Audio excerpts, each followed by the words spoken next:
Palestine, Qatar, Sri Lanka, and Yemen for successful completion of the formative training at this prestigious institution. This is a moment of pride for you and all of us, reflective of the strong bonds of military cooperation and international camaraderie. The award winners deserve special admiration for their outstanding achievements.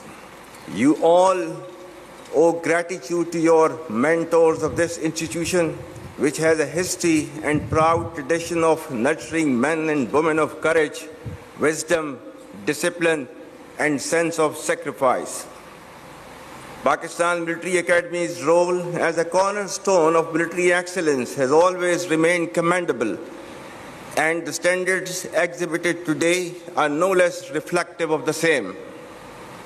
Ladies and gentlemen, ever since the creation of Pakistan, the armed forces, with full support of the nation, have defended the external and internal frontiers of this great country with unflinching resolve, conviction, and pride.